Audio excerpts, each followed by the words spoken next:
ahead, and you are muted as well. Yeah, I want to check it one more time. Before I go. Okay, Okay, one more. it's gonna We be know that. Oh, okay. it's gonna be on. We alcoholics are men and women who Yes, have lost and yes, stopped out at never get better. Gotcha. yep. Very good, sir. Thank you. Where does the reading start? Not the study portion, but the other part. The the recap. I'll put it in the chat. Thank you. Okay.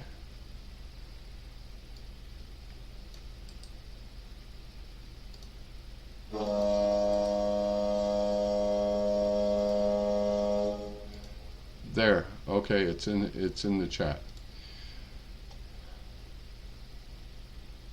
And where is my screen? There it is. Good evening. Please be aware that the first hour and a half of this meeting will be recorded so that we can put it onto our website, our podcast, and our YouTube channel. We record in audio only. Feel free to use the podcast on our website along with your big book as a resource if you missed the study portion of the meeting. The study portion is also listed on our website so that you can follow along. Tonight's recap will start on page 77, where it says under no condition, and will end on page 80, it's since been adjusted. And our study tonight will end on page 80, before taking drastic action, and will end on page 82, face-to-face combat. And do we have any announcements? Hi, family. My name's Jamie. I am a very grateful recovered alcoholic. Good to have you all here tonight.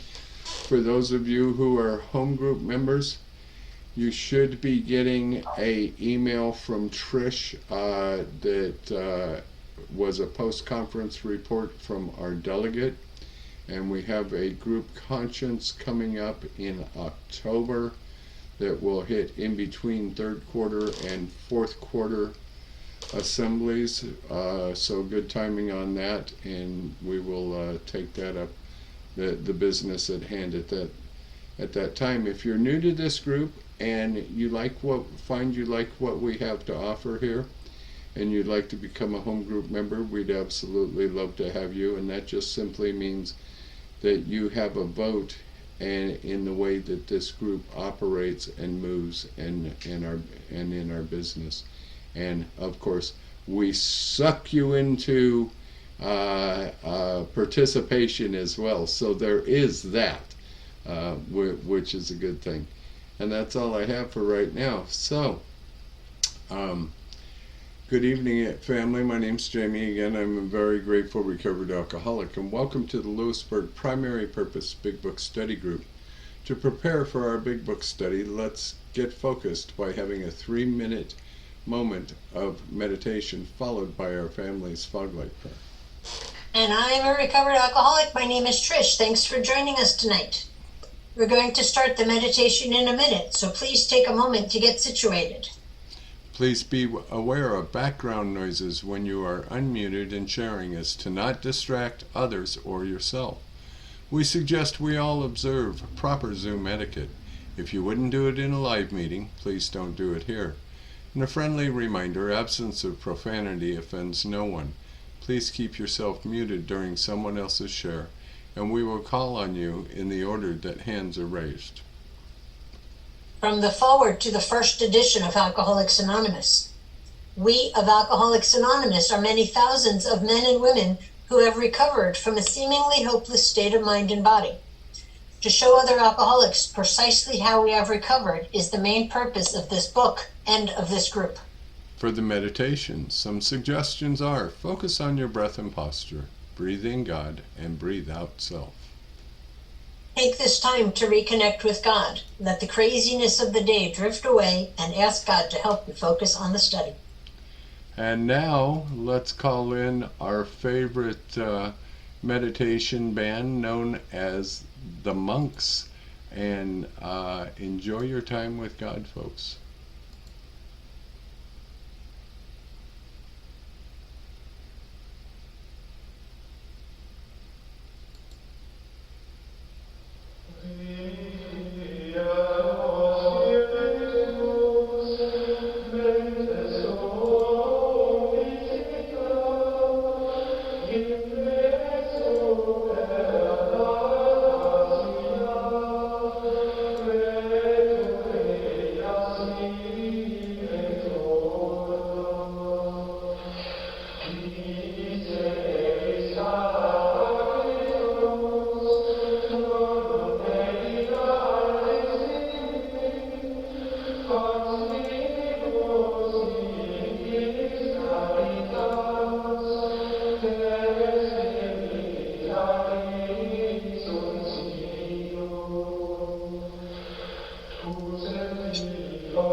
Doji, stop it. And for those of you who would like to join us in our family's fog light prayer, it's on your screen in front of you. God, let your love shine through us like a fog light, so that those that are lost, sick, and dying can find your love through us. Amen. And let's have our secretary's report. Come on in, Alyssa. Thank you, Trish. Hi, my name is Alyssa, and I am your recovered alcoholic secretary. I've asked Art to read the recovered statement. We read this notice to explain why many people in this group identify as recovered rather than recovering, and what it exactly means to be a recovered alcoholic. Take it away, Art.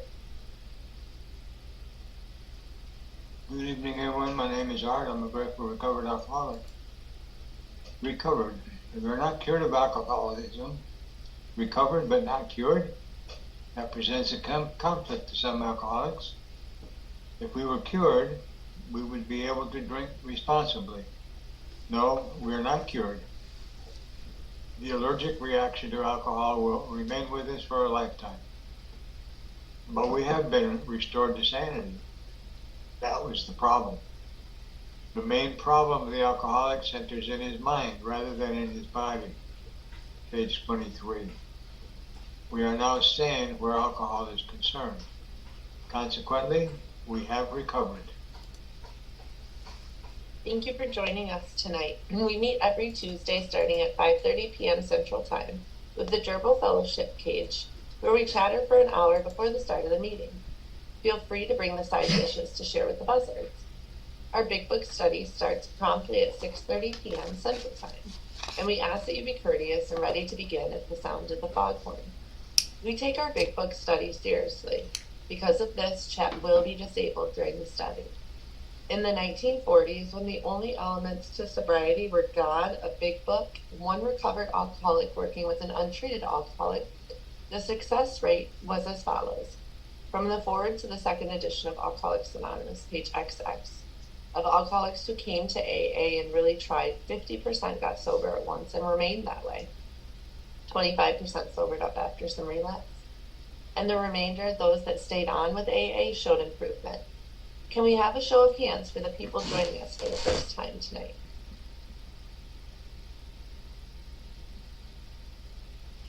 See any? All right, and the recovered alcoholics? These are your potential sponsors. Is there anyone celebrating an anniversary or a milestone this week? I'm at a month without drinking.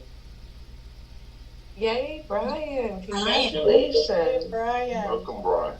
Thank you, Brian. And I'm Terry, recovered alcoholic, 27 years yesterday. Yay! Terry. Wow. And I believe we have a 5-month in the room as well. 5 months? Who has 5 months? Miss Mary. Miss Mary does. 5 months. Way to go, Mary. Oh, that's Thank you. Thank you so much. so. Brian, here's your 1 month. Thank you. You're welcome. Oh, I got a screen. Oh, And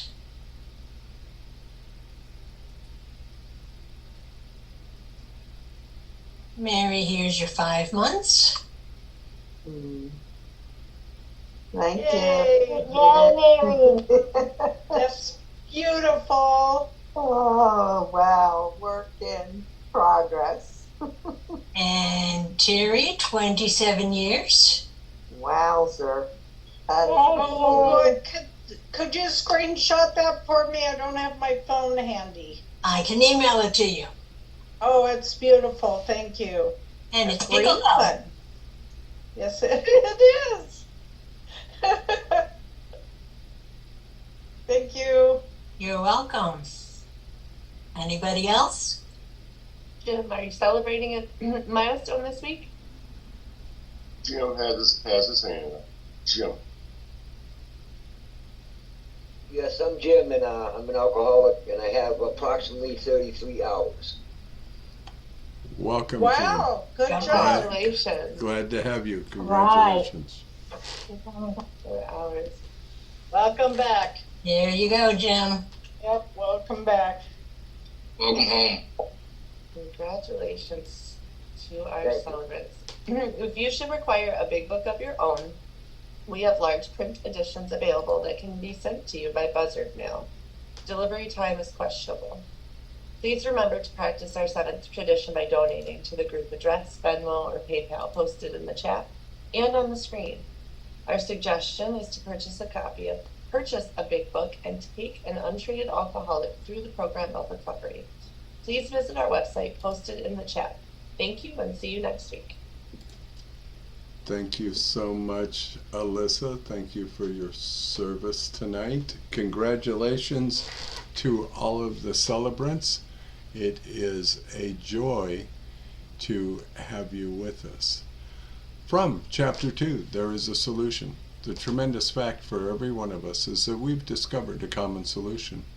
We have a way out on which we can absolutely agree and upon which we can join in brotherly and harmonious action. This is the great news this book carries to those who suffer from alcoholism. This is an open meeting, and as such, all who have an interest in alcoholism and our program of recovery are welcome. Because this is an open meeting, you need not identify yourself nor your reason for being here if you do not wish to do so. Your anonymity will be protected. We ask that you protect ours. While this is an open meeting, membership in this group is limited to those who wish to recover from alcoholism and have a desire to stop drinking for good and all. Each member of Alcoholics Anonymous is a potential sponsor of a new member and should clearly recognize the obligations and duties that go with such a responsibility. Before we begin our study of the Big Book, last week we reviewed Tradition 1. Tonight, let's take a quick look at Tradition 2. Please refer to page 562 of Alcoholics Anonymous. And come on in, Nick. Hi, I'm Nicole, and I'm an alcoholic, and I will be your traditionalist for tonight. And tonight we will be discussing Tradition 2. The short form of this tradition is, for our group purpose, there is but one ultimate authority, a loving God, as he may express himself in our group conscience. Our leaders are but trusted servants, they do not govern. The long form of this tradition is, for our group purpose, there is but one ultimate authority, a loving God, as he may express himself in our group conscience. What this tradition means to me is that no member can rule or have any kind of authority or leadership in the group. We all should have an equal say, and we are all equally as important, from the old timer to the newcomer. For this ensures that it is equal for decision making pertaining to their group decision making. Also, to keep in the spirit of rotation in groups for service positions, whether it may be coffee maker, secretary, treasurer, chip giver, will ensure that people do not stay in the same positions for too long which then can lead to conflicts and ego. Allowing everyone to have an equal term provides that there will be no leadership of any kind. Our loving God must be our ultimate authority, and our conscience as our boss. It also teaches us to listen to each other on making decisions. It's about God's kids helping God's kids. During my days in recovery, when going to meetings that do not follow this tradition, I feel like it disrupts our purpose and the direction, and it becomes more about like personalities over the principles, and it thwarts from our primary purpose, which is helping one alcoholic achieve another recovery. Now here at the Pickle Group, where we are adhere to the spirit of rotation on service positions, we stay on course of all of our primary purpose, and which is helping one alcoholic helping another one. Thank you for letting me be of service. And next week we'll be looking at tradition 3. Excellent, Nicole. Excellent. Well done. Thank you. And now it's time for our weekly segment of That Ain't in the Book. We hear a lot of stuff said in meetings that can't be reconciled with the program as described in the Big Book of Alcoholics Anonymous. One of the things we often hear is this: I have a choice to not drink today. And William is going to come in and tell us what the book has to say about that on page 30 in the 3rd paragraph. Welcome, William. Thank you. My name is William Alcoholic. I just want to say good evening to everyone. And in the Big Book, it says, we alcoholics are men and women who have lost the ability to control our drinking. We know that the real alcoholic, we know that no real alcoholic ever recovers control.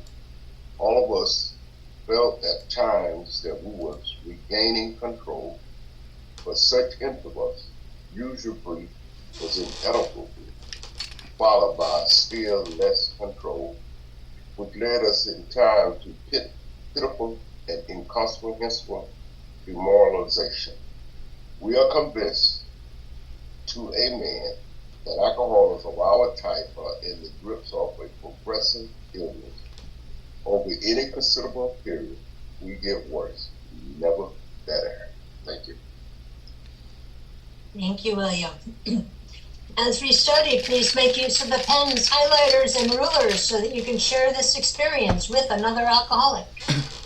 In order for us to stay focused as we study the Big Book, we use the Big Book Study Guide, prepared by Joe and Charlie and Krusty Cliff of the Dallas Primary Purpose Group. Tonight, we are going to start our recap on page 77, which will be read tonight by Lisa, followed by our study portion read by Linda. After the page is read, we will ask questions from the imaginary podium, starting back at where Linda starts with our study portion tonight.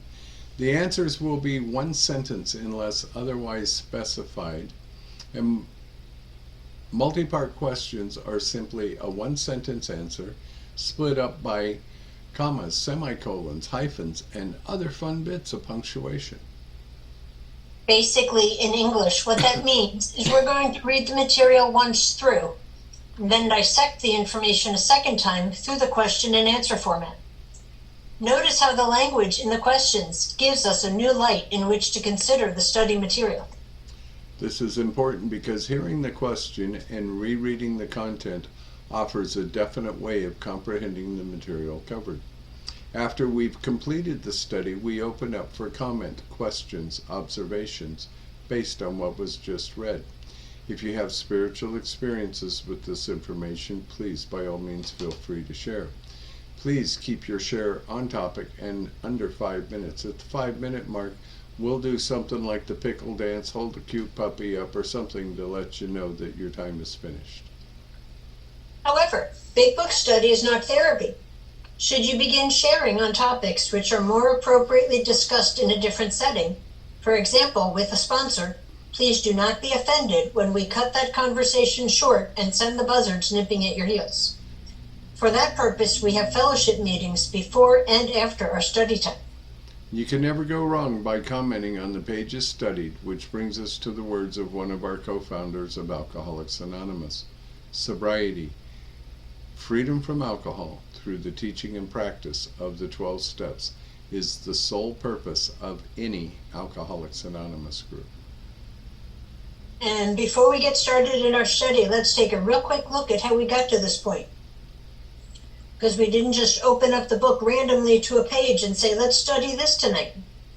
The meeting started back in 2020, and it was an in-person meeting, and like the rest of the world, closed down a little bit for COVID, reopened as a hybrid meeting, and then it became an all-Zoom meeting.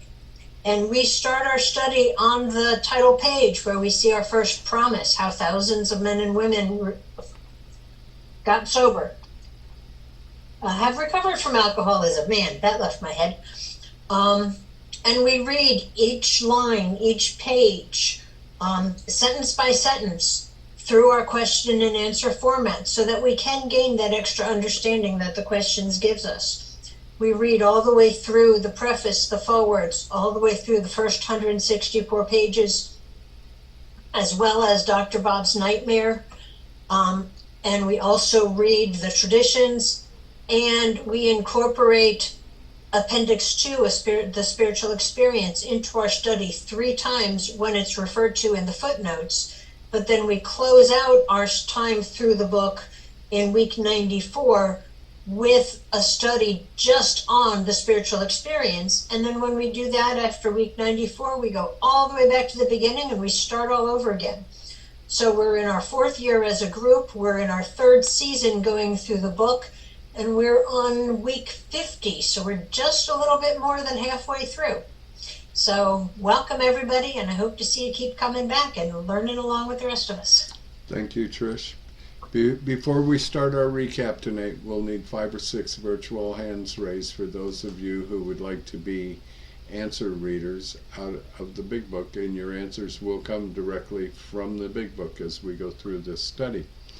And on that note, I would like to invite Lisa to come in and do our recap, please. Thanks, Jamie. Hi, everyone. I'm Lisa. I'm an alcoholic. Under no condition do we criticize such a person or argue. Simply we tell him that we will never get over drinking until we have done our utmost to straighten out the past. We are there to sweep off our side of the street, realizing that nothing worthwhile can be accomplished until we do so, never trying to tell him what he should do. His faults are not discussed. We stick to our own. If our manner is calm, frank, and open, we will be gratified with the result. In 9 cases out of 10, the unexpected happens. Sometimes the man we are calling upon admits his own fault. So feuds of years standing melt away in an hour. Rarely do we fail to make satisfactory progress. Our former enemies sometimes praise what we are doing and wish us well. Occasionally, they will offer assistance. It should not matter, however, if someone does throw us out of his office. We have made our demonstration, done our part. It's water over the dam. Most alcoholics owe money. We do not dodge our creditors, telling them what we are trying to do. We make no bones about our drinking. They usually know it anyway, whether we think so or not. Nor are we afraid of disclosing our alcoholism on the theory it may cause financial harm. Approached in this way, the most ruthless creditor will sometimes surprise us. Arranging the best deal we can, we let these people know we are sorry. Our drinking has made us slow to pay. We must lose our fear of creditors no matter how far we have to go, for we are liable to drink if we are afraid to face them. Perhaps we have committed a criminal offense which might land us in jail if it were known to the authorities. We may be short in our accounts and unable to make good. We have already admitted this in confidence to another person, but we are sure we would be imprisoned or lose our job if it were known. Maybe it's only a petty offense such as paddling the expense account. Most of us have done that sort of thing. Maybe we are divorced and have remarried but haven't kept up the alimony to number one. She is indignant about it and has a warrant out for our arrest. That's a common form of trouble too. Although these reparations take innumerable forms, there are some general principles which we find guiding. Reminding ourselves that we have decided to go to any lengths to find a spiritual experience. We ask that we be given strength and direction to do the right thing, no matter what the personal consequences may be. We may lose our position or reputation or face jail, but we are willing. We have to be. We must not shrink at anything. However, other people are involved. Therefore, we are not to be hasty and foolish martyr who would needlessly sacrifice others to save himself from the alcoholic pit. A man we know had remarried. Because of a resentment in drinking, he had not paid alimony to his first wife. She was furious. She went to court and got an order for his arrest. He had commenced our way of life, had secured a position, and was getting his head above water. It should have been impressive heroics if he had walked up to the judge and said, "Here I am." We thought he ought to be willing to do that if necessary, but if he were in jail, he could provide nothing for either family. We suggested he write his first wife admitting his faults and asking forgiveness. He did, and also sent a small amount of money. He told her what he would try to do in the future. He said he was perfectly willing to go to jail if she insisted. Of course she did not, and the whole situation has long since been adjusted. Thank you so much, Lisa. And folks, we've got 3 hands up. We could use a couple of more for those of who would be willing to be answer readers. It would be greatly appreciated. And Linda is going to do our study portion tonight, and this is where we will come right back to. So welcome, Linda. Thank you for being of service. You're muted, Linda. It starts with under no condition. No, before taking the drastic action. Okay, first paragraph. Before taking drastic action which might implicate other people, we secure their consent. If we have obtained permission, have consulted with others, asked God to help, and the drastic step is indicated, we must not shrink. This brings to mind a story about one of our friends. While drinking, he accepted a sum of money from a bitterly hated business rival, giving him no receipt for it. He subsequently denied having received the money and used the incident as a basis for discrediting the man. He thus used his own wrongdoing as a means of destroying the reputation of another. In fact, his rival was ruined. He felt he had done a wrong. He could not possibly make it right. If he opened that old affair, he was afraid it would destroy the reputation of his partner, disgrace his family, and take away his means of livelihood. What right had he to involve those dependent upon him? How could he possibly make a public statement exonerating his rival? After consulting with his wife and partner, he came to the conclusion that it was better to take those risks than to stand before his Creator guilty of such ruinous slander.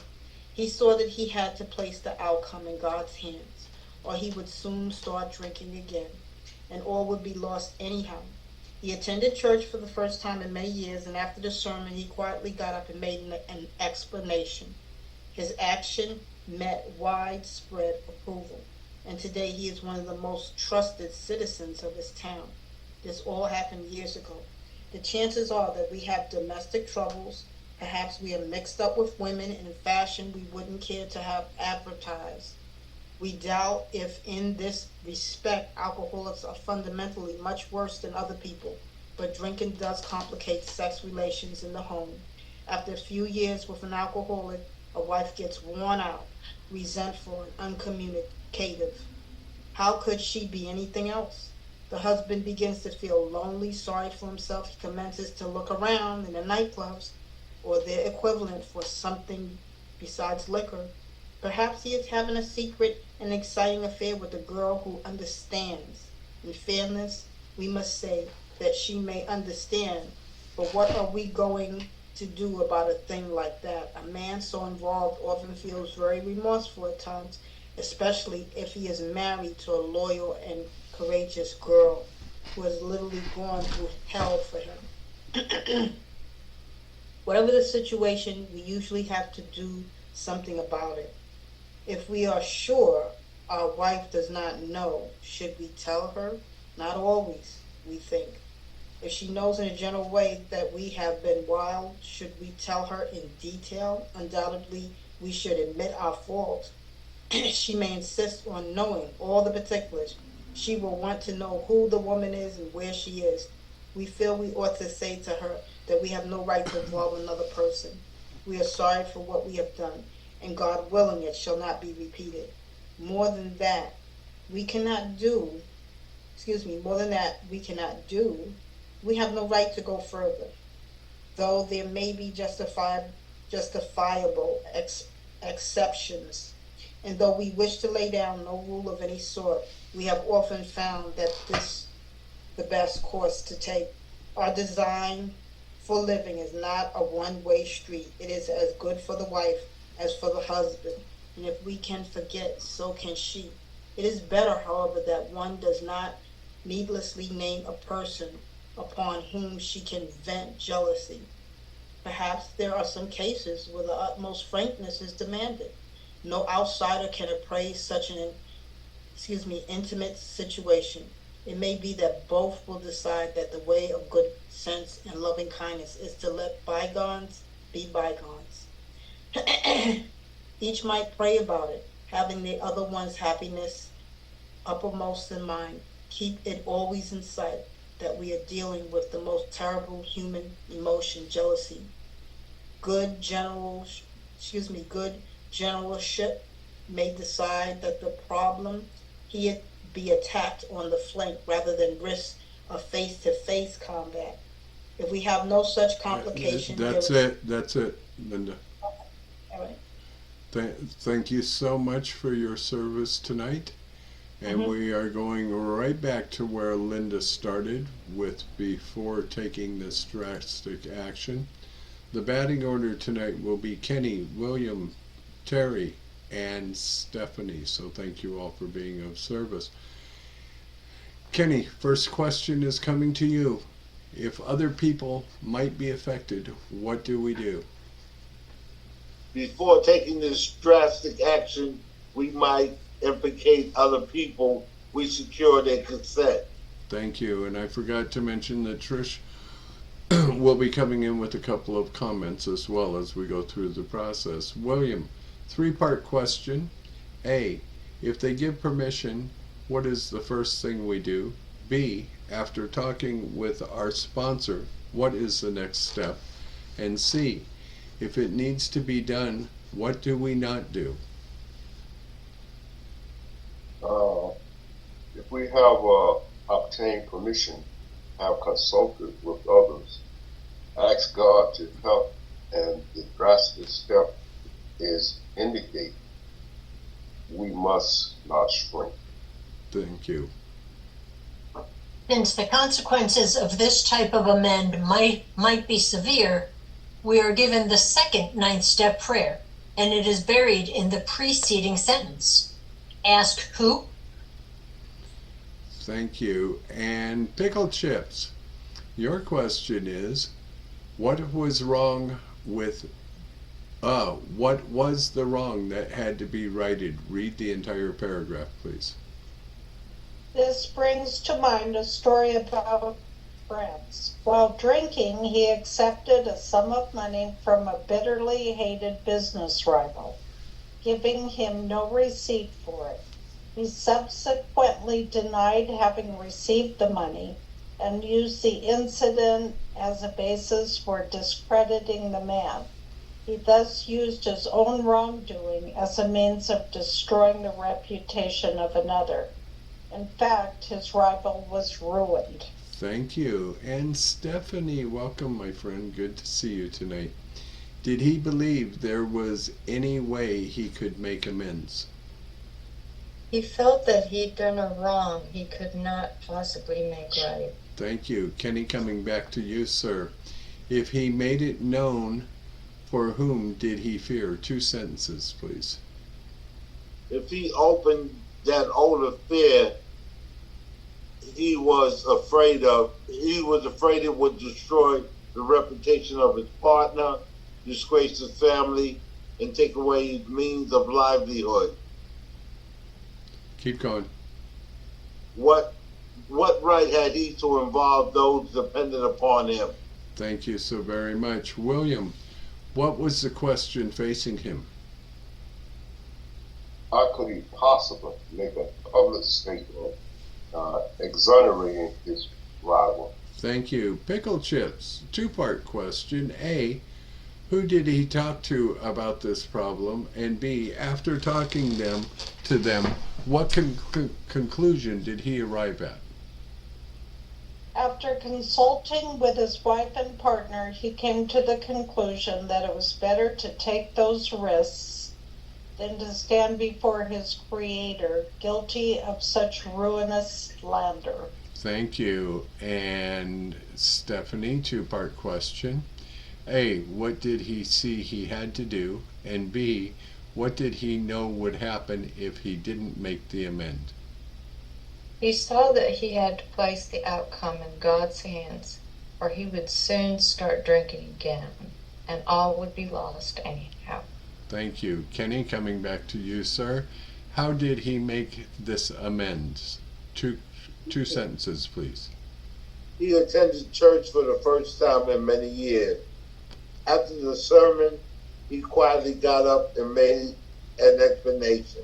Thank you. William, what were the results? 2 sentences, please. His action met widespread approval, and today he is one of the most trusted citizens of his time. This all happened years ago. Thank you. And Pickle Chips, what is the next type of problem to be examined? The chances are that we have domestic problems. Thank you. Stephanie, what would we perhaps not like to have generally known? Perhaps we are mixed up with a woman in a fashion we wouldn't care to have advertised. Thank you. Kenny, are alcoholics the only ones who do this sort of thing? We doubt if, in this respect, alcoholics are fundamentally the worst than other people. Much worse than other people. Thank you. William, what does drinking do for our sex life at home? But drinking does complicate sex relationships in the home. Thank you. Terry, living with a drinking alcoholic does what to a wife?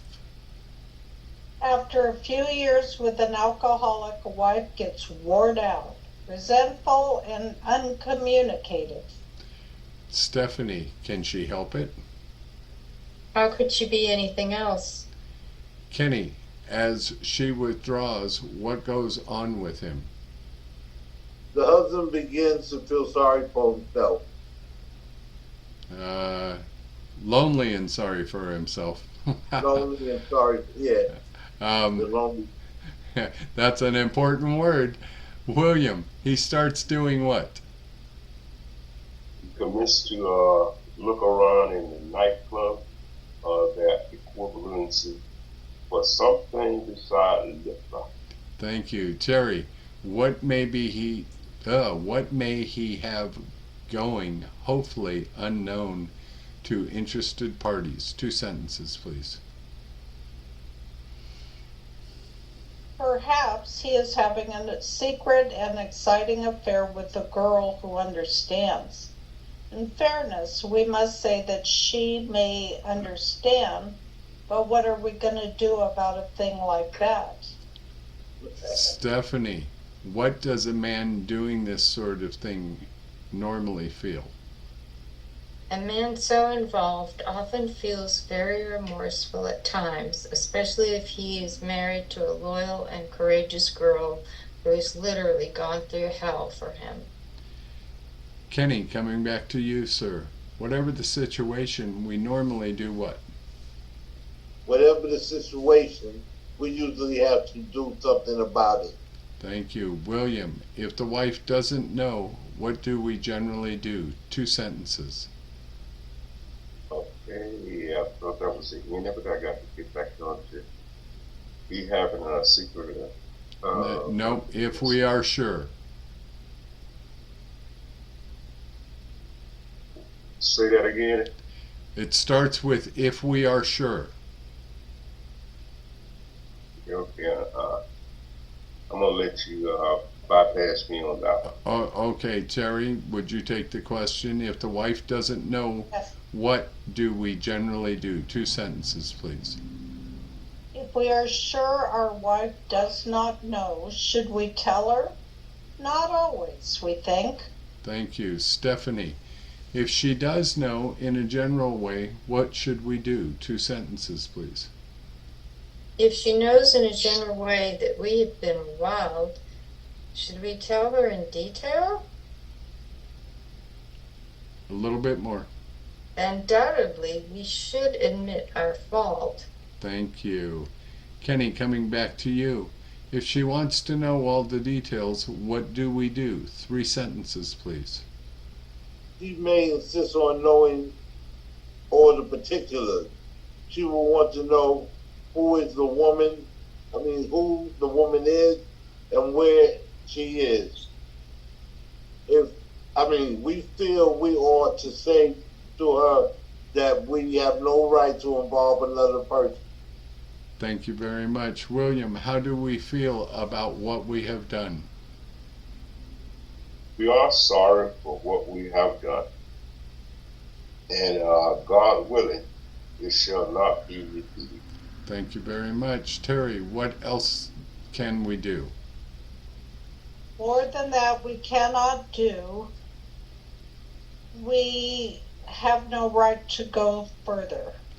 Thank you. Stephanie, 3-part question. A, may there be exceptions? B, do we consider the foregoing rule? And C, is the preceding suggestion based on opinions or experience? Though there may be justifiable exceptions, and though we wish to lay down no rule of any sort, we have often found this the best course to take. Thank you. Kenny, coming back to you. Is our program just for the alcoholic? Our design for living is not a one-way street. Thank you. William, who else can profit by it? It is as good for the wife as it is for the husband. Thank you. Terry, if we can forget, what about her? If we can forget, so can she. Thank you. Stephanie, what is the best thing to do? It is better, however, that one does not needlessly name a person upon whom she can vent jealousy. Thank you. Kenny, some cases may demand what? Perhaps there are some cases where the utmost frankness is demanded. Thank you. William, who besides the couple can decide? No outsider can appraise such an intimate situation. Thank you. Terry, what may happen? It may be that both will decide that the weight of good sense and loving kindness is to let bygones be bygones. The following is the third 9th-step prayer. It deals with infidelity. Stephanie, what might each do? Each might pray about it, having the other one's happiness uppermost in mind. And Kenny, we must remember we are dealing with what emotion? Keep it always in sight that we are dealing with that most terrible human emotion, jealousy. Thank you. And William, you get the final question of the night, then it will be over. Your question is, good generalship may do what? Good generalship may decide that the problem be attacked on the front rather than risk a face-to-face combat. Thank you so much. Excellent job, everyone. Thank you so much for your service. And now the meeting is open for questions, comments, observations, spiritual experience, and so on. And William, you're first to pop your hand up, so go, brother. Oh, you just hadn't put it down yet. You can go. Well, since I was trying to, I was used to my old time when it used to pop up by itself, but it's all good. My name is William Alcoholic. In reading this information, and I was clueless when I was active. They say that now I was blind. I didn't realize the damage that I was doing until I came here and learned who I was. Because I never really knew who I was until I came to Alcoholics Anonymous. And I got to like that person once I learned who I was, but not to be hated. I found out I didn't like to be hated, but I always tried to be somebody other than me, But through this process, I learned, and like I say, this is the next step. And I truly believe that when I was born and I came here, I was pure, and all this stuff I learned along the way. And I truly believe I had a sixth sense, And I noticed that in babies, if they think that you're going to do some harm to them or something like that, they're not going to let you. They're going to do whatever they can to keep you away from them, So by this time, after going through the previous step, I had cleared away some of that form, that emotional damage that I had done through my behavior of alcoholism, And the old timers said something like this to me because I was the type of person, that a lot of this stuff just went over my head. But they say something like this to me. I heard what I heard. It wasn't to me per se. They said it in the meeting, and they said only 10% was the drinking, the other 90% was the emotional thinking. And took me some time to get with that. How did I get with that? By keep coming to meetings, read the literature, and listen to other people share. And then I began to see that.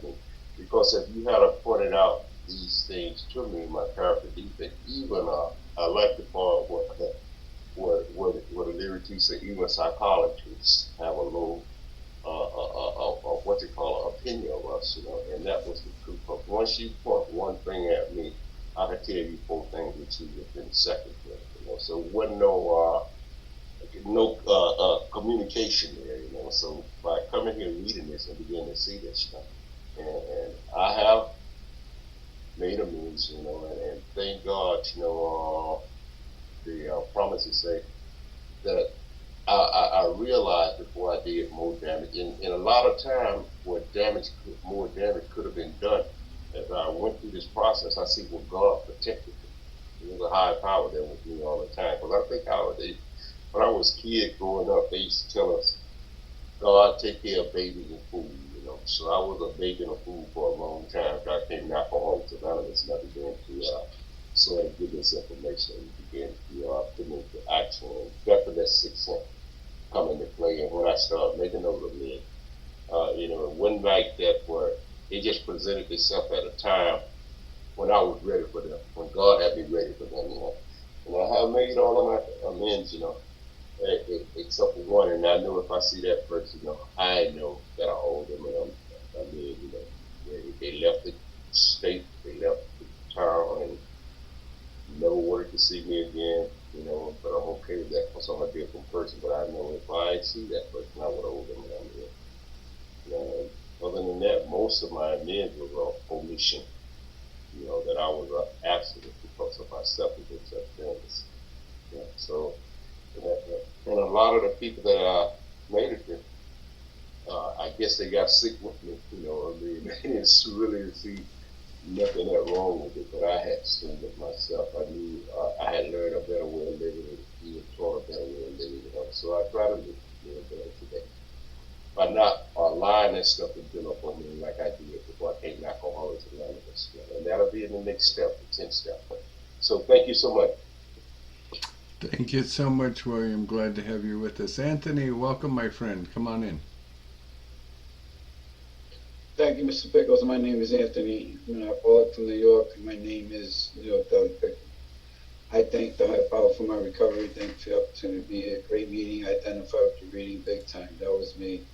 Clubbing. I was out there 27 years. I had my bottom a long time ago. And I was doing this, that. I was a two-fisted drinker, partying, cold kind of in the other, put a suit and tie on, tried to go dancing, tried everything that was said. I did all that.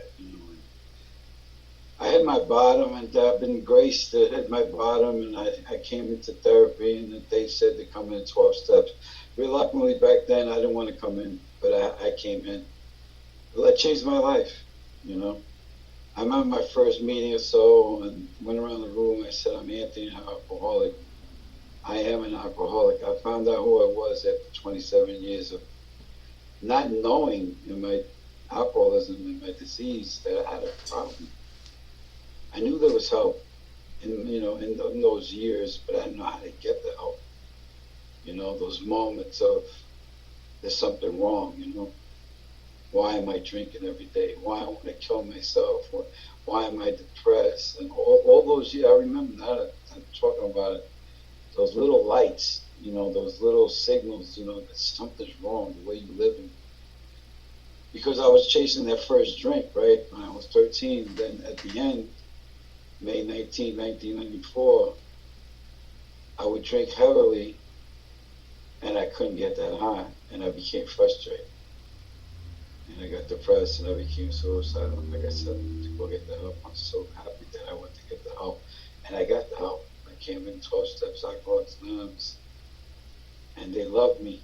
The founders, some of them are deceased, that helped me in my recovery, and they all rest in peace. They saved my life. Back then we had, real meetings before COVID. And I was thinking about a group where I live at, the Club City group. They would give me an anniversary. They give me cards, and I go on the front. I share my experience and hope and joy of my anniversary. It was powerful, man. The powerful stuff of this program that helped me, get to where I am today. I'm in this group, and I'm growing more. I feel like I'm growing. I'm becoming whole, the help I got, I'm working with somebody, and I'm just so happy that I'm working with somebody, and it's like coming full circle. I'm a senior in recovery. It's truly, truly an awesome program. I've been doing this for a long time, but that doesn't matter. But for me, I have a slow recovery. It's a long, low recovery. Longevity in my recovery, and I'm so happy right now. Last night at work, it was quiet. My family's quiet. I'm doing service to my family. That's what the program's teaching me, and I'll close. To give service to my fellows and my family, and to give my job. Somebody sent me a literature daily reflection. Do your job. And somebody else was telling me that too. So there were two areas, to be honest, I wasn't doing. I was cheating. I was taking shortcuts. But the last 2 days, I was doing what I was supposed to be doing. They have these little diggy checks. I got to walk around the site. So I did it. And I came to terms with it. That's a big step for me. Instead of being a sneaky drunk, trying to get over mentality. So what I'm learning how to be truly honest, right, in all areas. So I can say that I'm honest and 100% in that area, and other areas too that I work on that flare up, What a beautiful program. Thank you for a beautiful program. I love you guys. Blessing to all. Thanks for your love and service. That I close, Anthony. Pass. Thank you, Anthony. Glad you are here, my friend. Linda, good evening. Come in, young lady.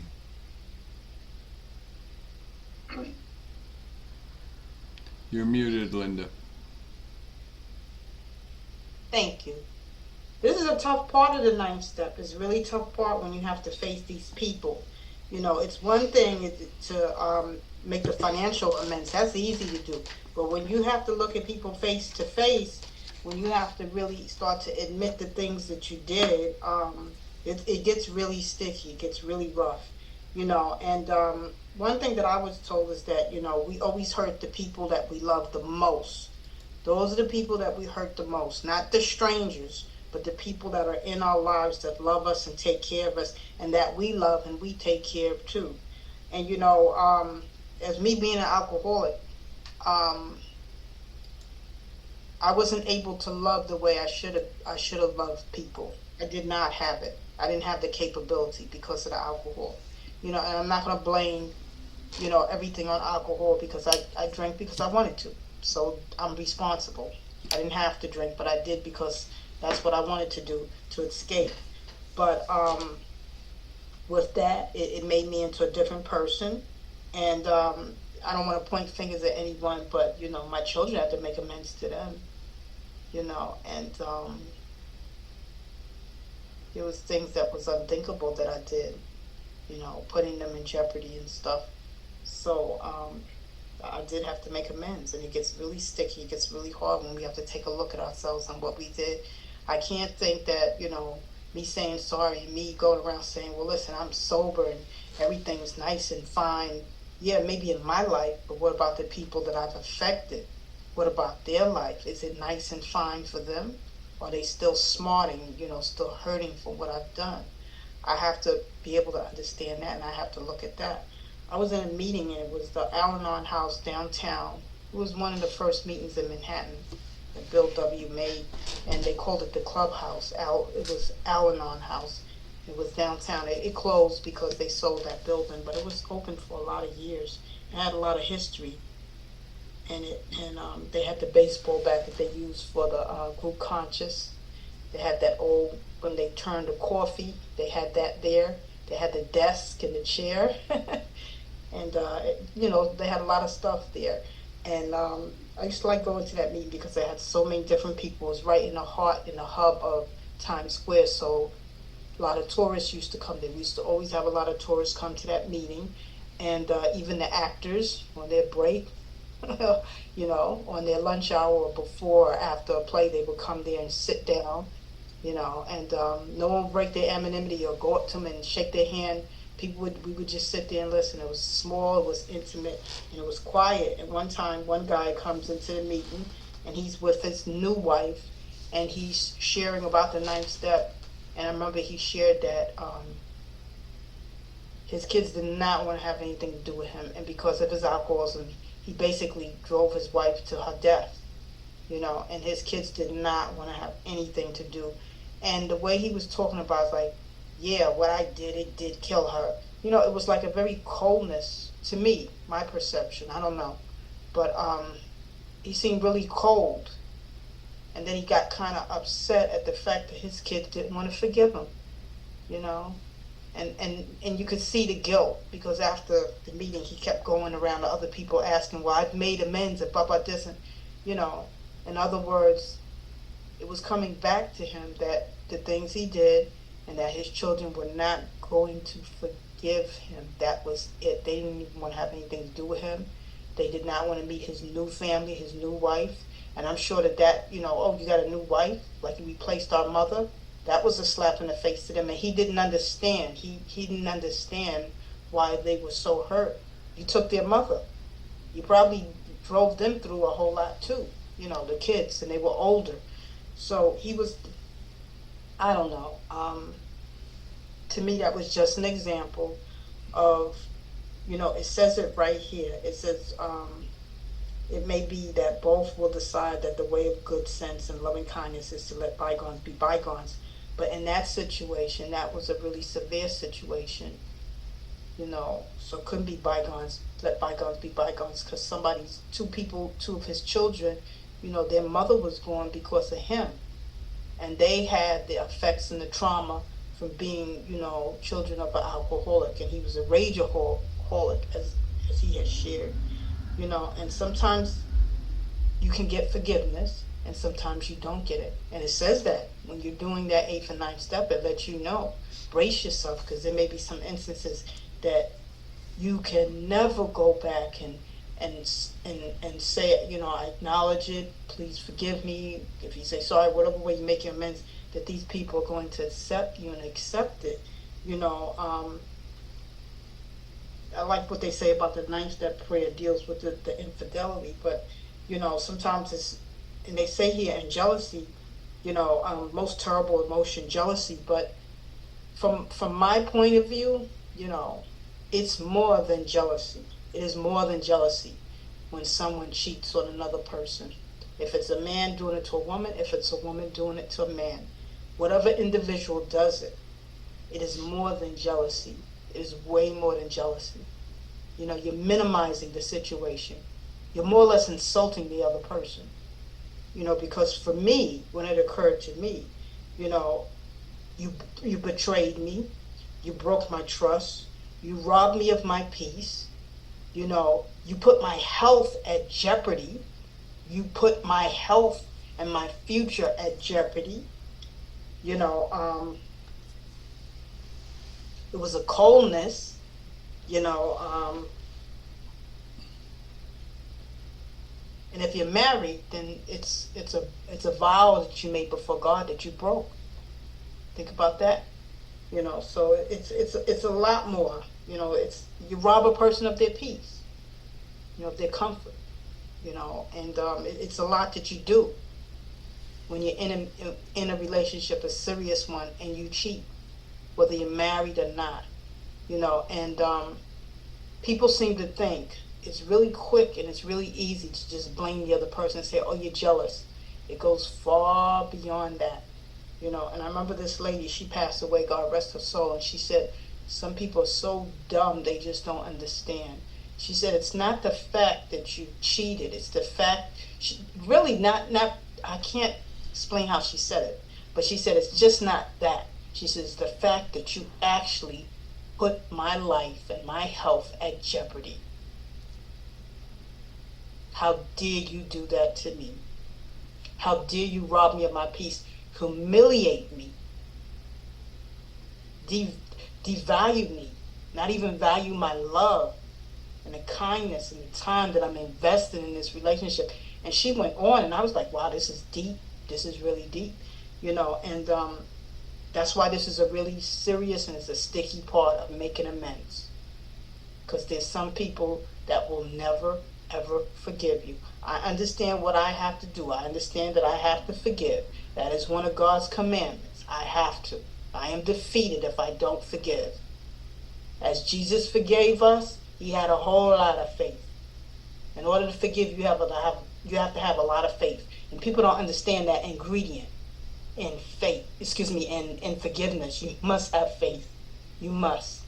But forgiveness can't come if that person has had their mother taken from them. Forgiveness can't come if that person goes to a clinic and says, and they're told that they're HIV positive because their partner, you know, forgiveness can't come if they gave you something that you're going to have the rest of your life and it may kill you. Forgiveness can't come if you have humiliated this person. Everybody knew you were cheating and they were the last to know.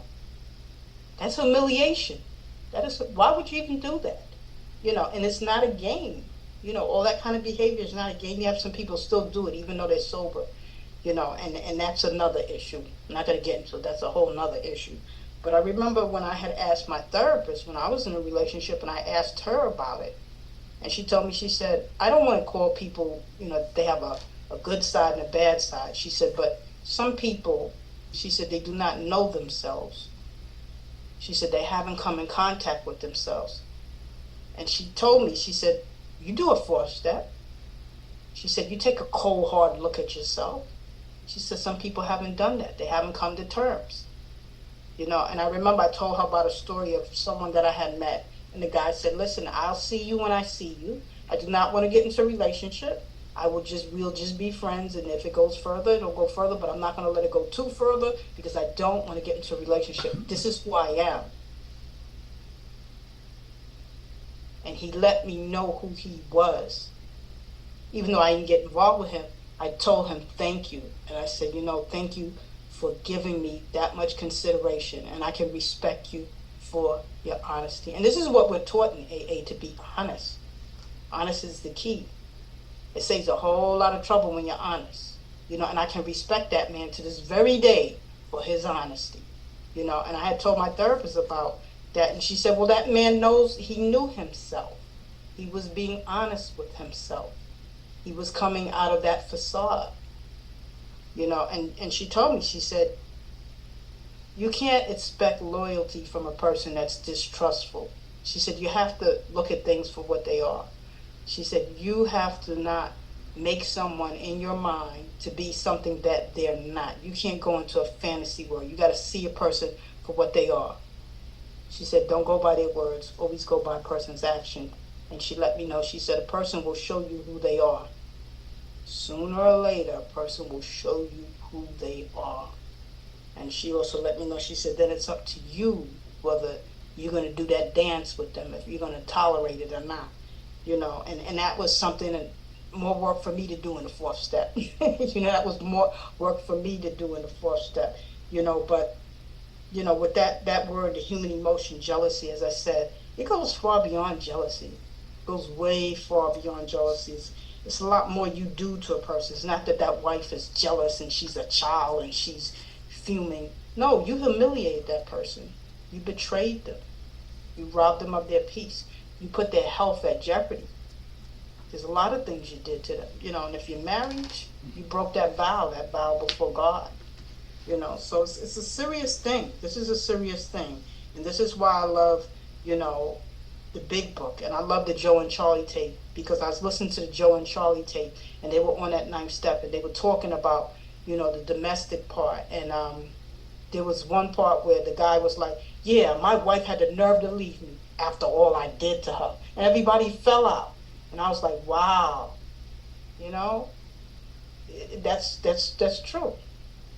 It's so true, Or the husband, it could be the husband too, and it's like the nerve of that person being upset with me after all I did to them, and that's the typical alcoholic. And that's why we have these steps, and this is why we have this step right here, because it goes deep. It's not plain, it goes deep. We have to take a cold hard look at ourselves. In any situation, any relation that I get in, I have to evaluate myself and my motives. If I'm so needy, and if I'm so naive, and if I want to be in a fantasy world, then guess what? If I get involved with a person that's like that, that's reckless, sexually reckless, then guess what? I broke my own heart, basically. That's the way I look at it. And you can't control what another person does. You cannot. It doesn't make a difference what.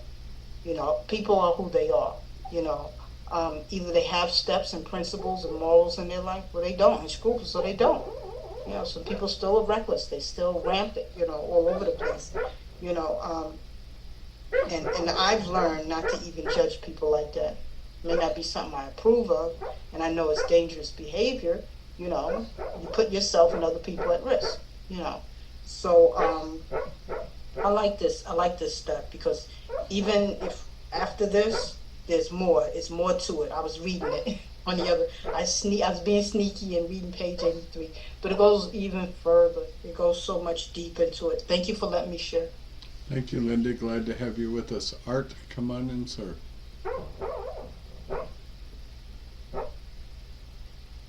Good evening once more. My name is Art. I'm a recovered alcoholic. And I just wanted to touch on a little bit of what's been shared already. It has to do with forgiveness and who's doing the forgiving. I cannot expect forgiveness from people that I have hurt deeply. Don't expect it. But my experience has been that when I demonstrate a change in me and continue to be consistent with that. For example, be where I say I'm going to be when I say I'm going to be there.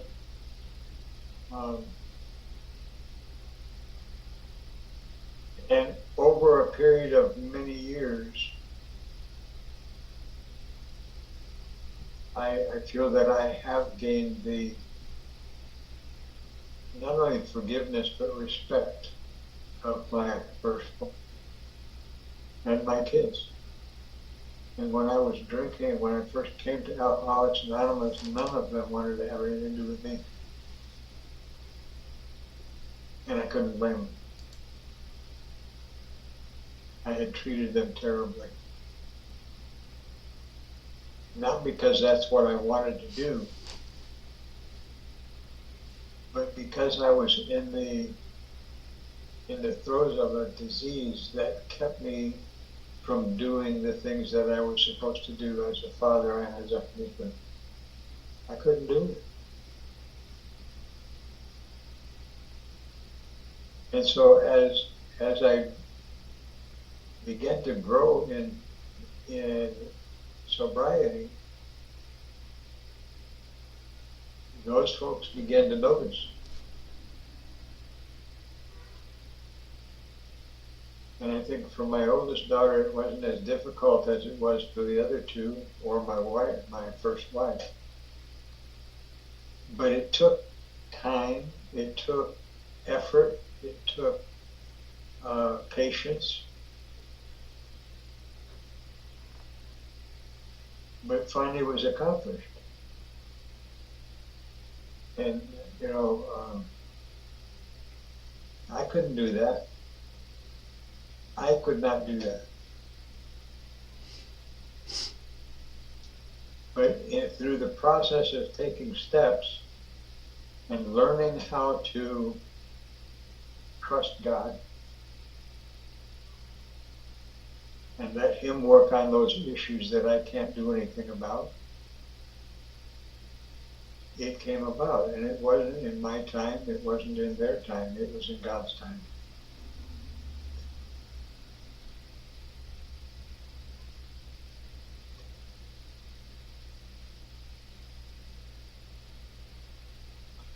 And I remember the night that I accepted a 20-year medallion. My 3 children were in the room, and a grandchild. And that really meant a lot to me.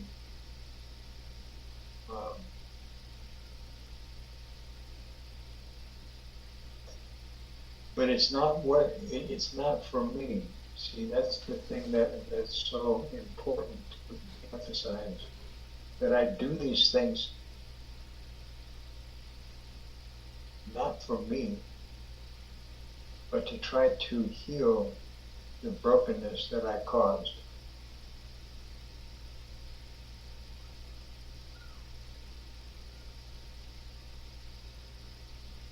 And that can only happen through divine intervention, I believe.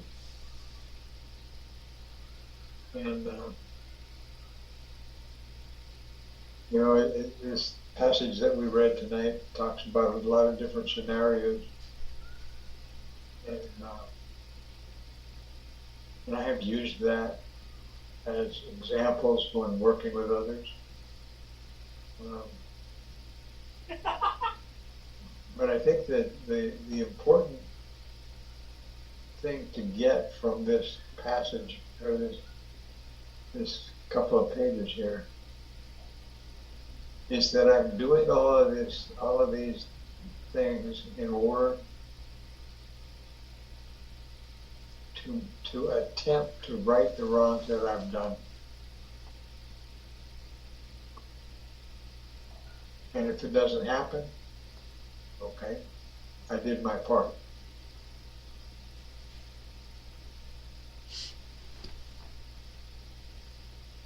See, a big portion of the amends process, in my opinion, is the idea that making amends is a process of change. And if I don't change, I don't care how many amends I make, none of it is going to bear fruit if I'm still out there doing the same things I was doing all the time in my drinking. So I have to make a change in the way I live. And that's part of the amends process. If you look at an example of what I'm talking about, we have a constitution in this country.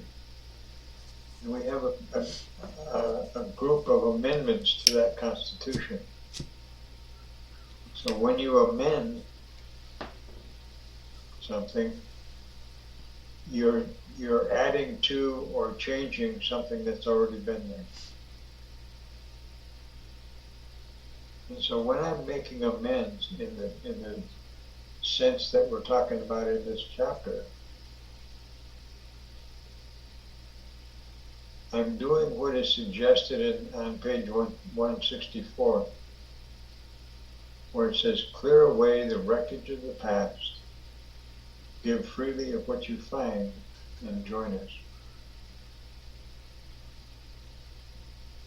That's the essence of amends, is I'm looking to make a change in me that I don't know how to do, and so I turn it over to God and let Him do it. Thank you. Thank you, Art. Trish, your hand dropped when we heard the cackling Peter, so come on in. Let Ryan go in first. Ryan, come on in, brother. I thought I had like a minute or two. I was just smashing a peanut butter wafer. Good evening, everyone. Recovered addict, alcoholic. My name's Ryan. Jamie, thanks for the reminder. I was on my way to a live meeting and traffic was just horrendous. So it's wonderful to be here with you guys. Love the format of this meeting. Good job to everyone that answered those questions. That's just a great way to study the book. It's fantastic. I love it. Steps 8 and 9, man. It's like no coincidence, man. I was on a meeting last night, in fact, and the discussion was 8 and 9, and it was a wonderful share and real powerful stuff, man. I love 8 and 9 meetings. And here I am tonight. And I know that's like a sign from God because my amends list is lengthy. It's basically almost a mirror image of my 4-step. And I'm a resentful dude, and I stepped on their toes. So there's there's a lot of amends to be made, man. And where I guess I start was like looking at the list that originally in the 4-step, and then reading it and seeing the patterns and like working on the character defects. This is why 8 and 9 is where it is, man, because there's no way I can jump right into this and just start apologizing and living an amended life, and trying to give back to people from something that I took from them. And really, I had no clue that even just taking somebody's natural human emotional security is like that cause for concern, man. I'm not trying to live like that. And again, it's like giving back something that I took. So it was, some amends that I got to make. And the list, like I said, the list is lengthy. But if I don't start doing them, I'll just, that's just my alcoholic thinking. With self pity. Oh, my amends list is long, but it's about the action, man. It's a spiritual program of action, and this is a huge spiritual step as far as like trying to give back and live an amended life, like not cause harm anymore. And it's a lot, but I've made a couple of some really deep and powerful amends, man. I was able to read something to my mother at my grandmother's gravesite. We had a good cry, and it was an absolutely wonderful thing. And there's all an upside to this too. You know what I mean? Like I've never heard. Like I do a lot of step study focused meetings, and we go through the steps. Like it's a 16-week cycle, and when we get to 8 and 9. It's I really like to hear that. It's just such powerful shares. And what I'm getting at is I've never heard anyone say, geez, I wish I didn't make that amend. You know what I mean? Even if the outcome was like not what they expected, or it went really bad, whatever the case may be, I never heard anyone saying they regretted making an amends. And this is the spiritual juice, man. This is to skip ahead a little bit. The spiritual life is not a theory. We have to live it, and this is part of that spiritual life is making amends. And I love what Linda from Manhattan said, like, to forgiveness, you gotta have faith. You have to match that with faith. I really do honestly believe that. So that was wonderful to hear that. And how do we get faith, right? How do we get there? And that's through all the preceding steps that lead up to this, man. That was my experience, like really getting tight with God, and faith and belief, and then trust. That was a huge step for me, and what I'm still working on now is reliance, and that's what this process, this 8 and 9 process requires, is a trust and reliance on God, because and good sponsorship too, man. That was something that was pointed out to me, and I that's been my experience too. Because like I can't do this I'm not gonna do it without a sponsor. You know what I mean? A good sponsor at that. I'm so blessed to have this man that I have. I asked for help, and boy, did I get it. And he's just wonderful with this process. And it says in the 12 and 12 that 6 and 7, separate the men from the boys. But my sponsor was quick to remind me that 8, 9 is what separates the men from the boys, because it's just it takes a lot of courage and faith and like I said, that trust and reliance on God. So this is a really this is and now knowing who I am, this is an important step to really get focused and hunker down on, because just living in 10, 11, and 12 and just not really looking at the amends is not healthy, and it's been a little while since I made one. So that's how God works, man. That's my faith, and now that I've seen him working through you guys and the meeting I was on last night. I gotta trust and rely on God to go out there and make some amends. And I'm kind of looking forward to it. I'm gonna go kick this thing in the ass, because faith without works is dead, man. I gotta get up and do this stuff. And forgiveness, faith without works is dead. Yeah. So wonderful stuff to think about and provoke thought. And that's what you guys did for me tonight. So I appreciate it, man. Thank you everyone for your service, and it's wonderful to be here. Thank you, brother. Glad you are here. Trish. Hey everybody, I'm Trish. I'm an alcoholic. And, there were some amends that I made that were fairly easy to make. And I made them, I had the conversation with the people, and, life went on and we were good. There was one amends that I stalled on, partly because I didn't know where he was. But when I was able to find him and we got together and had a conversation, he knew exactly what I was doing, because unknown to me, he was a fairly active person and a fairly active member in Al-Anon. So we had a really long discussion about that, as well as the amends, and it was a great renewal of a friendship. And now he's out of the country, so, may or may not continue, who knows. But I also had some amends that I wasn't willing to make, not that I didn't want to make them, but I was totally expecting to not be forgiven and to be shown the door.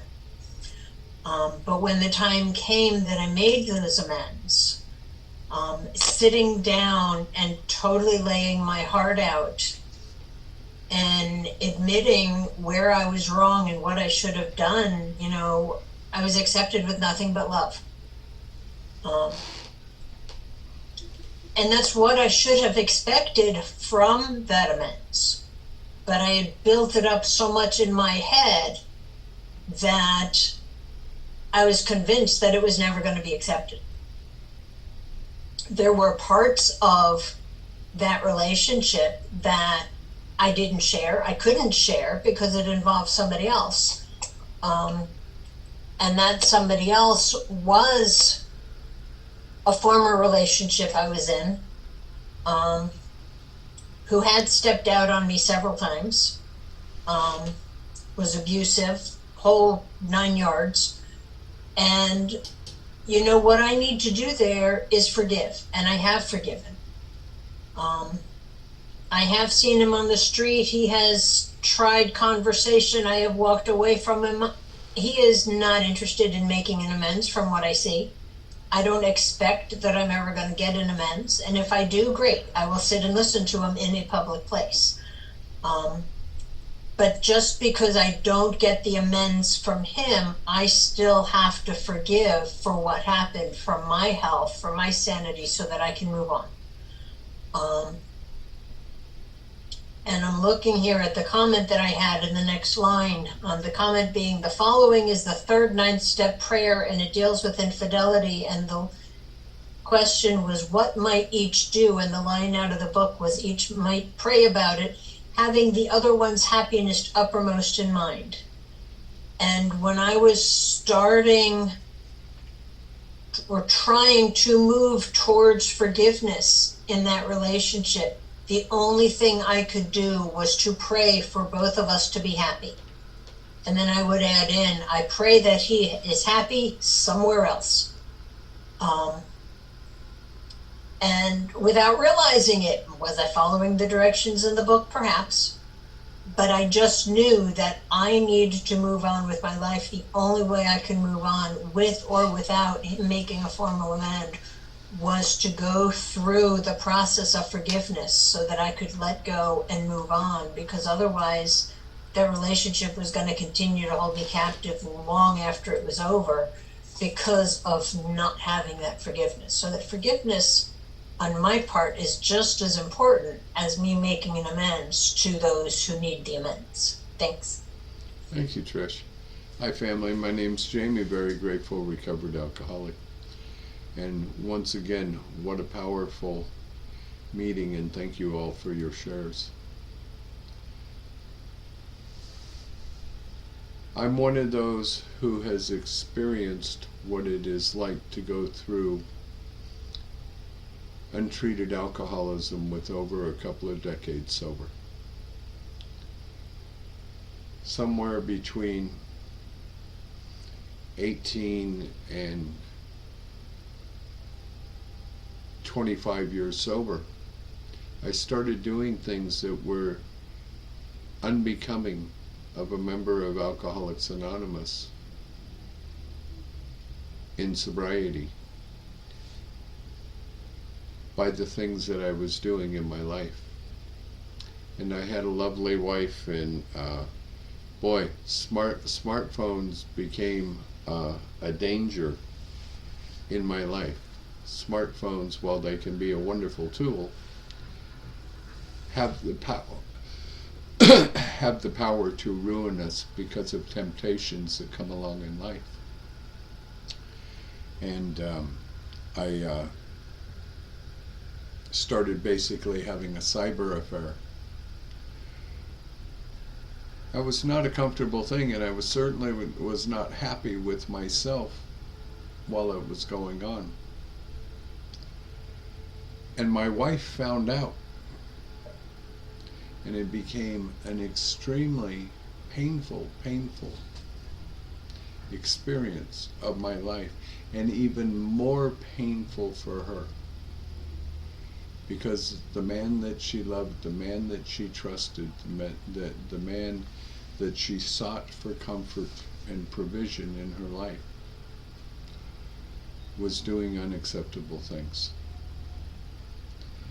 That was an extremely difficult amends to make. And ladies and gentlemen, because guess what? It affects you ladies just as much as it does us men. If you think sexting ain't cheating, guess what? Sexting is cheating. There's no other way to cut it.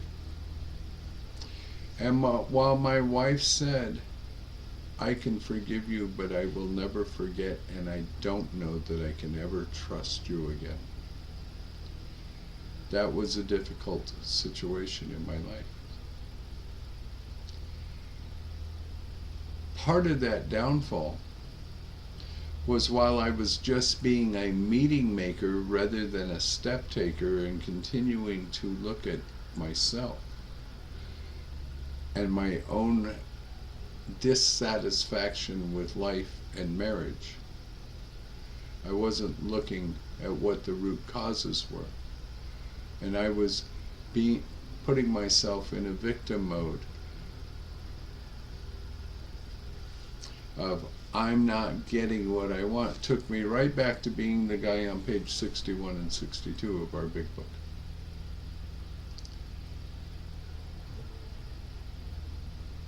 That beautiful wife did trust me again. And I had the joy and honor 8 years ago, right at this time, in fact, beginning right about now, of coming off the road and going home and becoming her caregiver for the last 7 weeks of her life while she went through hospice. That is the greatest joy and honor of my life, to have been able to serve someone that I hurt so badly, that I hurt so deeply. Those are things that I don't ever want to do again. Certainly not proud of my actions.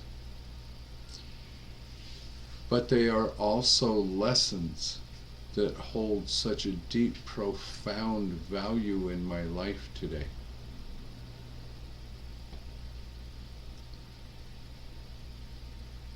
And when I work with other men and women that have these same types of difficulties, I get to share that experience with them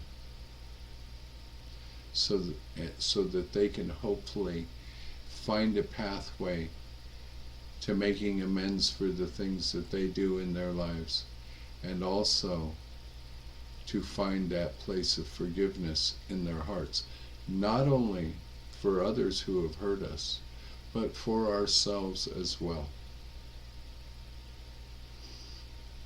I look at amends very much like repentance.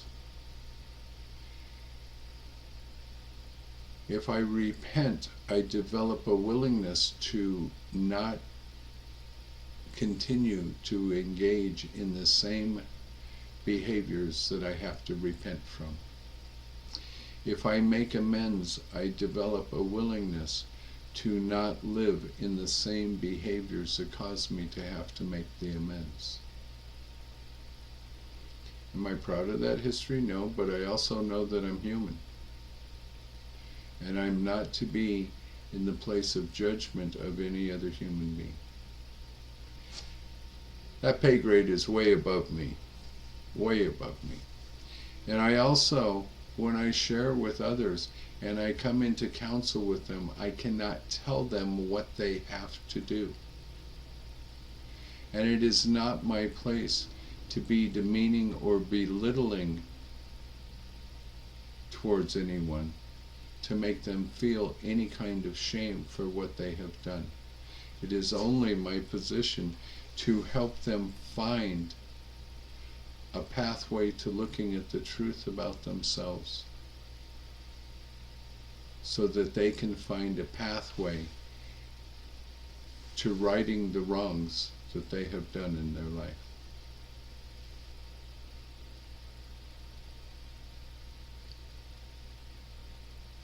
You know, that part of the end of her life was not the journey between her and I. It was my journey with my God, where my God taught me how to have the heart of a servant and to be able to give to someone who was absolutely even incapable of acknowledgement. And it's an experience that changed my life.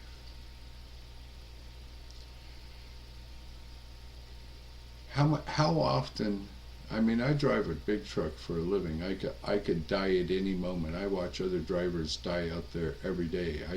I see at least one death on the highway every day, one fatality.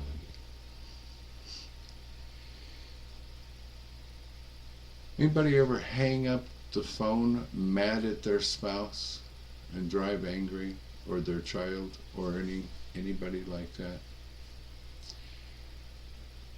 I do not want to go through any part of my life in anger towards someone else because the last words that we spoke were in anger. Because should I die, there's no way for me to make an amends and make that right. And I don't want the last words that I say to someone to be harsh or unkind. The amends process has absolutely changed my life. Have I made absolutely every amends that there is to make? Obviously not. But to the best of my ability, have I made every amends that God has presented the opportunity for me to make? Absolutely. 5 years ago at this time, I was out in California with a letter I had written to my father. I'd only seen my father a few times in my life. Last time I talked to him was when I was 21. And my sister told me what his life had been like as a child growing up. And all of a sudden, all of the anger melted away. But 28 years before that, my sponsor had asked me a question when I shared that first resentment. He said, "Are you willing to forgive that person?" It's like, hell no. Don't you understand what they did to me? Blah, blah, blah. And I walked away from that fifth step with forgiveness for everyone in my heart, except for my father, but I walked away with the idea in my heart that someday I can have the spirit of forgiveness in my heart for him. I believe I forgave him a long time before that. But at 28 years sober, God provided the opportunity for me to participate in a spiritual action that brought that to full fruition in my life. And I wrote a letter and I went to his grave and I cried and I kissed his grave and I slid a medallion down by his headstone and I walked away a free man.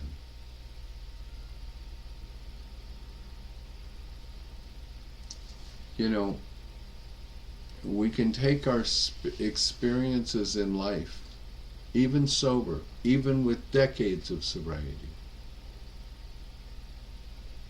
and we can justify actions of which there's no reasonable justification for.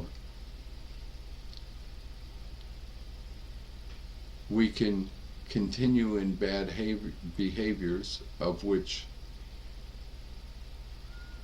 it just means that I've gone back into living in untreated alcoholism.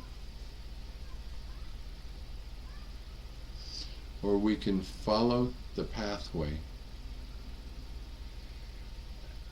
and live a life that is so incredible and stop blocking ourselves from the blessings that God wants us to have. And every time I say, I won't, I can't, I'm not gonna, I block myself from receiving the blessings that God already has planned for me.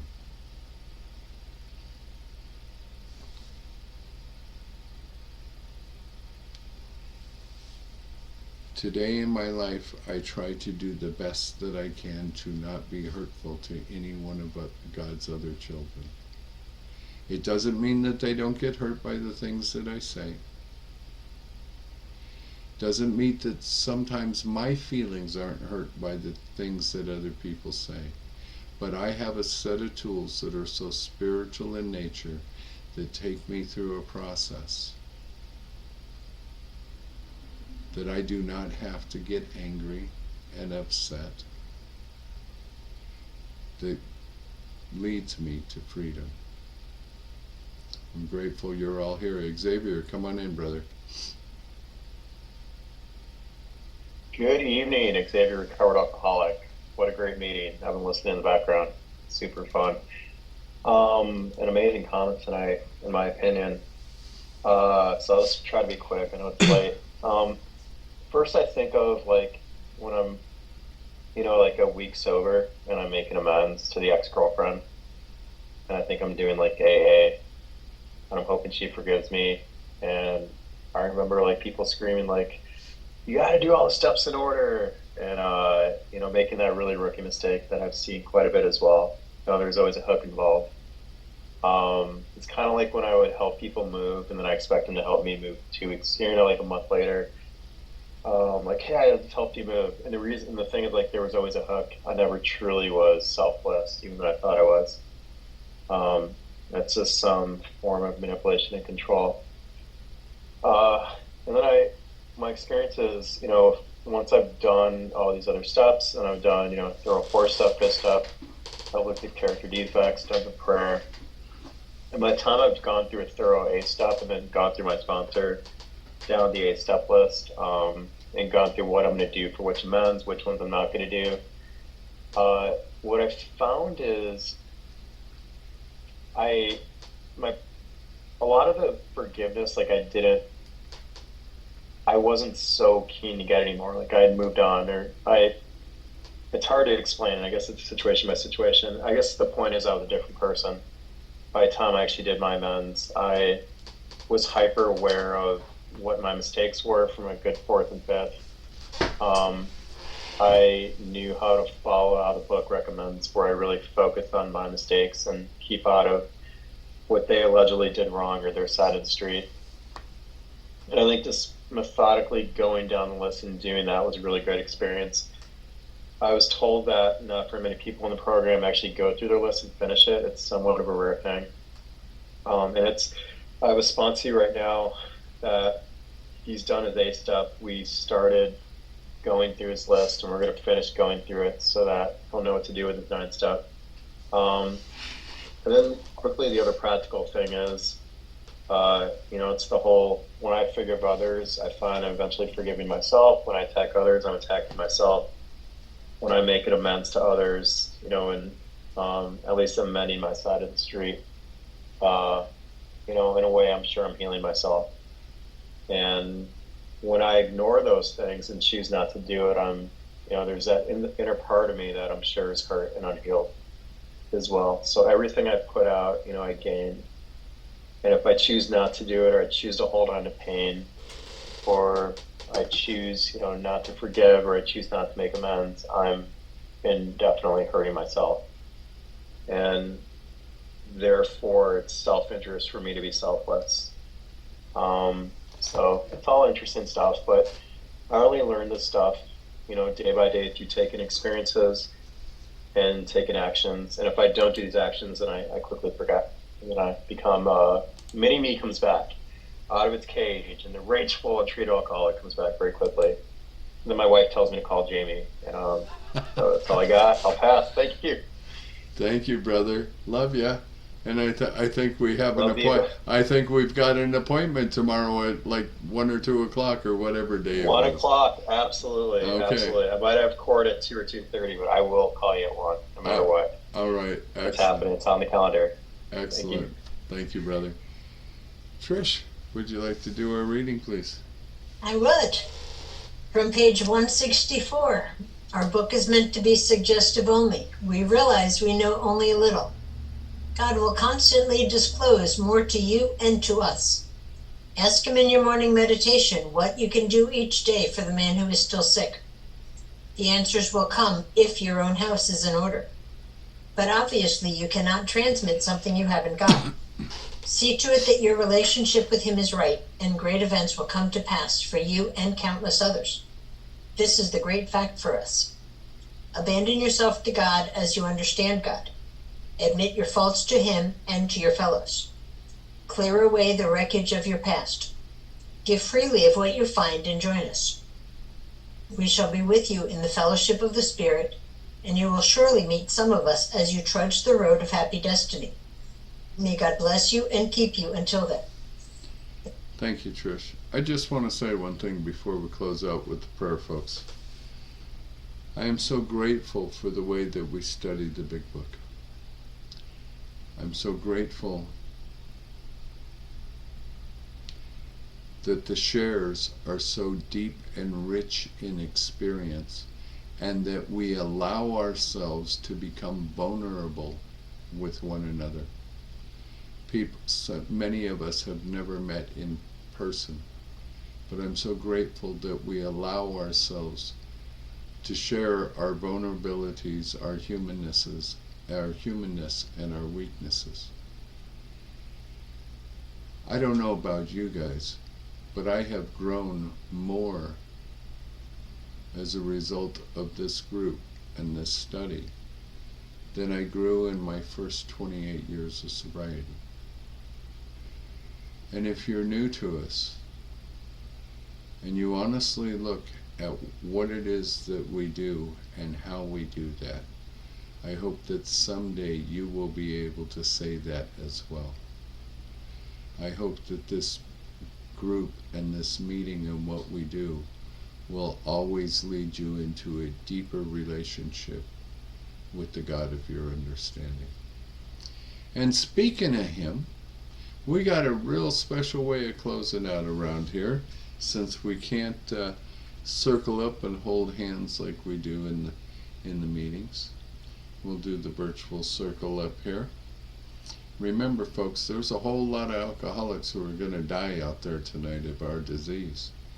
And if there's somebody in Alcoholics Anonymous that you haven't seen in a while or haven't heard from them, if you pick up the phone and call them, you might save their life, but even more importantly, you'll definitely save your life.